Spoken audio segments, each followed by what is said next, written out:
In an out-of-the-way part of rural Virginia, an annual three-day event brings people from far and wide for free medical care they urgently need. It's a completely volunteer operation of people who treat thousands in need, and sadly, the demand is growing every year. Here again is ABC's Bob Woodruff. Wise, Virginia is a coal mining county, far from any major airport. Stan Brock flew in from Knoxville, where RAM is based. Lonesome Pine Airport, 10 miles. RAM has done just over 700 expeditions, as Brock calls the clinics, since 1985. This idea came to him when he was injured on a cattle ranch in the Amazon, 26 days on foot from the nearest doctor. To help others, 9-6. He brought medical teams to other undeveloped countries like India, Haiti. But what Brock quickly learned was that there was desperation in the U.S. as well, especially in places like Wise, where jobs have disappeared and few doctors hang their shingles. It's their sort of one-time opportunity that they know they can afford to get the care that they need. The Wise Clinic is one of the largest that they do here in the United States, serving some 2,500 people.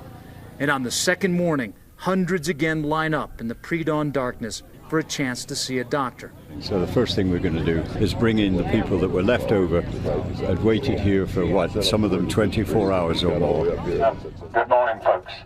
Among the hundreds streaming in, the Ramoses, who have now waited more than 24 hours. Only thing we got done was standing in line, paperwork done, and we got our bands. But suddenly this man is moved to the front of the line. Robert Ellis has walked 15 miles through the night, walking stick in hand to get here. I had a ride, but I didn't have enough gas to put in my truck to get here, so I told the old lady I'd just walk. Even though his son just returned the day before from serving in Afghanistan, Ellis knew he had to come to Wise. And I really need my teeth fixed. They're really bad, and my hearing, I don't know which one's worse. But his visit to triage uncovers something else. He said he's had some pain in his chest when he was walking up here this morning. Do you have it right now? No, I don't have it right now. There's no shortness of breath involved, nausea and vomiting. Dental and hearing will have to wait as he is taken to the medical tent and cardiology. I've been having chest pains lately. Not often. It's starting to come more often. The clinic offers specialty areas, including cardiology, dermatology, orthopedics, even mobile x-ray units, and denture labs.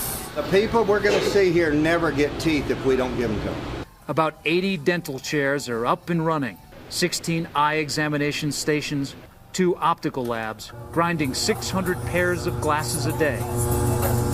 We carry about 10,000 lenses on here. Manning it all are those volunteers. And that is in what town?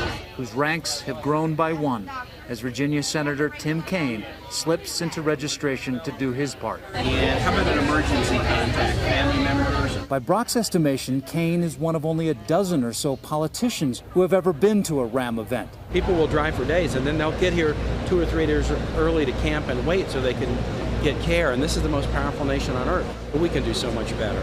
By the afternoon, Ellis is getting his eyes checked. I can read A. I can't tell what the bottom one is. And pretty much everything else. Thank you. They changed my blood pressure medicine, and I had my hearing checked. I'm gonna need hearing aids. They fit molds on both my ears, thank God. I needed that. And after I get done with this, I'm gonna go over and have my teeth pulled. I didn't think I'd get this much done today.